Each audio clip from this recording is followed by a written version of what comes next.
bom dia ou boa tarde, né? Lá no Rio Grande do Sul a gente tem uma regra que se já almoçou é boa tarde, se não almoçou ainda é bom dia. Então, como eu sou gaúcha, né? Moro em Brasília, mas sou gaúcha. Estou há aproximadamente uns 5 meses em Brasília. Bom, vou falar um pouquinho aqui sobre a questão da atenção primária e o seu impacto e a sua relação com as doenças crônicas, né? Para a gente ilustrar um pouco, esse ano, no início do ano, a portaria saiu em maio de 2019, o Ministério da Saúde teve toda uma reestruturação do seu organograma. Então, foi criada a Secretaria de Atenção Primária. Me acertei aqui. E, dentro da Secretaria de Atenção Primária, 3 departamentos, né? Que um deles é o Departamento de Promoção da Saúde, que é um departamento novo dentro dessa secretaria. Esse Departamento de Promoção da Saúde ele tem 3 coordenações. Uma é a Coordenação Geral de Alimentação e Nutrição, que é uma coordenação mais antiga, e temos outras 2 novas coordenações, que é a Coordenação Geral de Atividade Física e Ações Intersetoriais e a Coordenação de Prevenção de Doenças Crônicas e Controle do Tabagismo. Então, nesse momento, o Ministério da Saúde ele dá um olhar para a atenção à doença crônica também voltado para os processos de trabalho dentro da atenção primária à saúde, entendendo que a atenção primária, sim, é a porta de entrada, né, do paciente para os níveis assistenciais, para o seu acompanhamento, para o seu diagnóstico, para o seu rastreamento.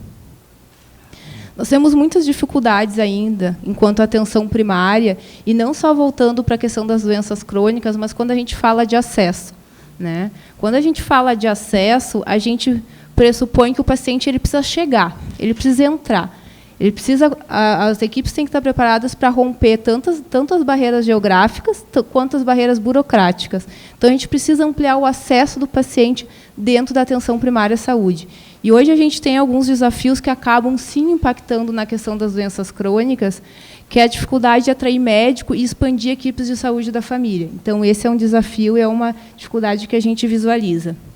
Temos outra dificuldade, que é a dificuldade de acesso da população na busca por atendimento. Porque é isso, quando a gente fala de atenção primária, a gente não pode deixar de falar dos atributos da atenção primária. E um dos principais atributos é o acesso. Se o paciente não consegue chegar, ele não consegue ser rastreado, ele não consegue ser diagnosticado, ele não vai ter o acompanhamento da sua doença e nem o monitoramento da sua doença. Então, a gente precisa, sim, pensar em acesso dentro da atenção primária para que as pessoas consigam realmente ser assistidas. A gente vem, sim, expandindo o número de equipes de saúde da família, que é o modelo prioritário de atenção primária para cuidar também das doenças crônicas. Temos outros modelos? Temos. Né? As unidades básicas tradicionais é um exemplo, mas as equipes de saúde da família é o modelo de atenção primária que é mais validado e que tem mais evidência científica e benefício para a população, conforme os estudos nos dizem. O que a gente tem de dado? Que quanto maior a cidade, menor a cobertura de assistência primária. Por exemplo, municípios de 50 mil a 100 mil habitantes têm uma cobertura de 71,9% de equipe de saúde da família e uma cobertura de 47% de equipe de saúde bucal.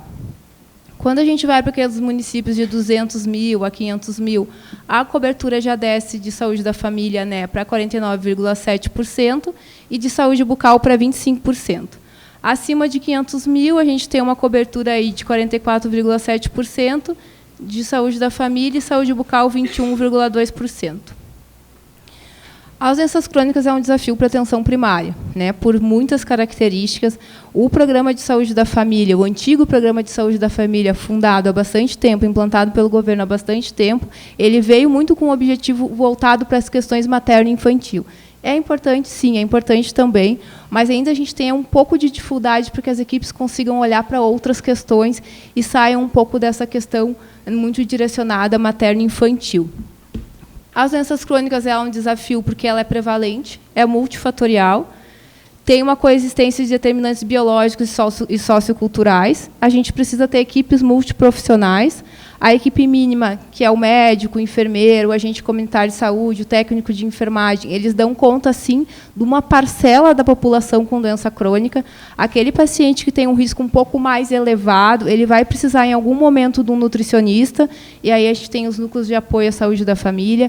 A farmácia clínica, o farmacêutico, tem muito resultado também na doença crônica, a partir do momento que ele consegue disponibilizar a consulta para o paciente com doença crônica.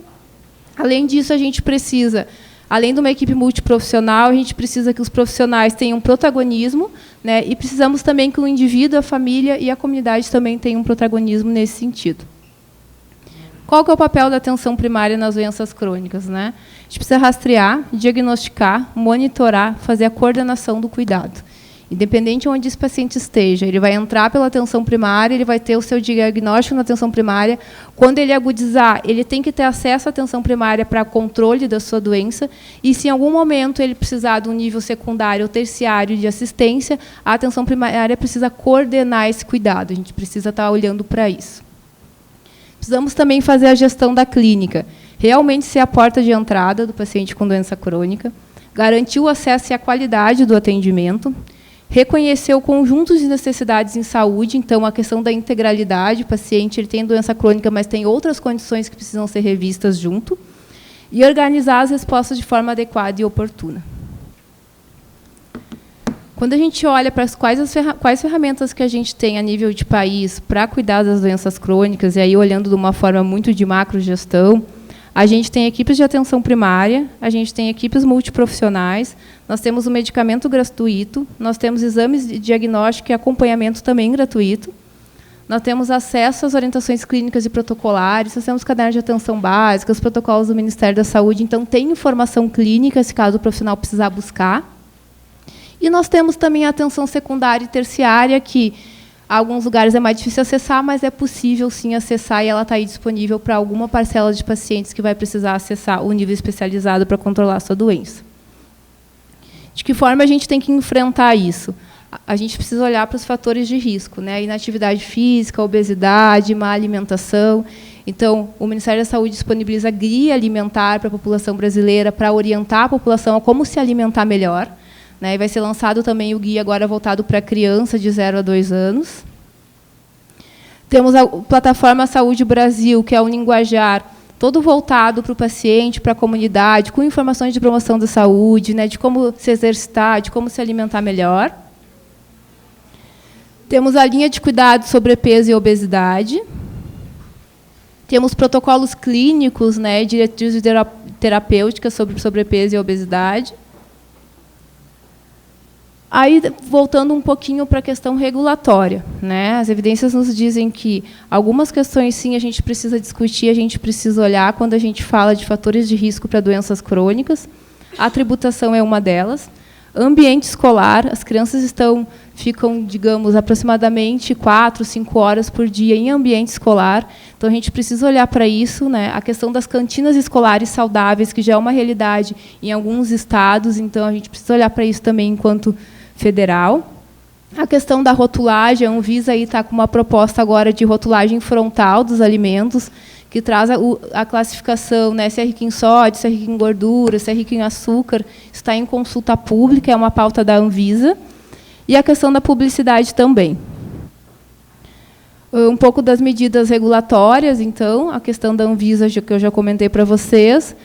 Estamos acompanhando projetos de lei na Casa Civil sobre as cantinas saudáveis, que é a gente conseguir regular o que realmente é vendido nessas cantinas, né, porque a gente tem um programa de saúde da escola, que está dentro da escola, falando de promoção da alimentação saudável, e, ao mesmo tempo, eu tenho a cantina ali do lado vendendo alimentos que não são saudáveis. Né, então, a gente tem uma discordância aí de ações. A questão da restrição da publicidade infantil também é um projeto que está na Casa Civil, e o fomento a estudos sobre o impacto de medidas regulatórias e fiscais que apoiam a política no contexto brasileiro.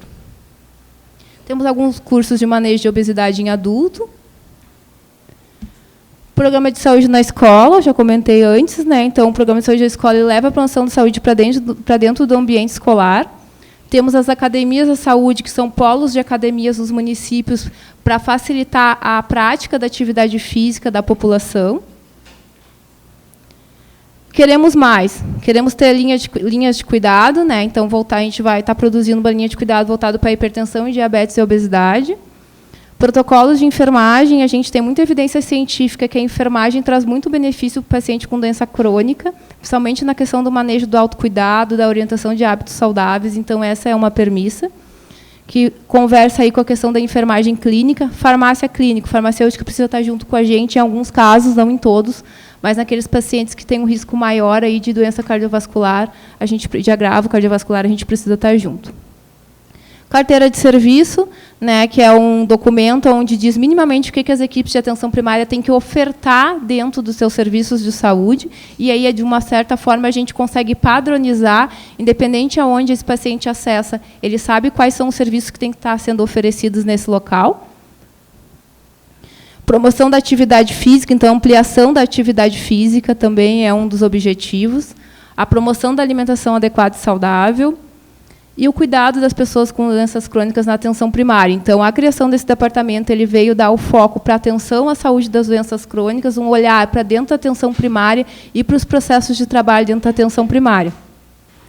Aí eu retorno esse slide, porque, comparando com os outros países, se a gente olhar esses fatores mais macros, digamos assim, o Brasil ele tem os pontos que a gente precisa necessariamente para cuidar do paciente com doença crônica.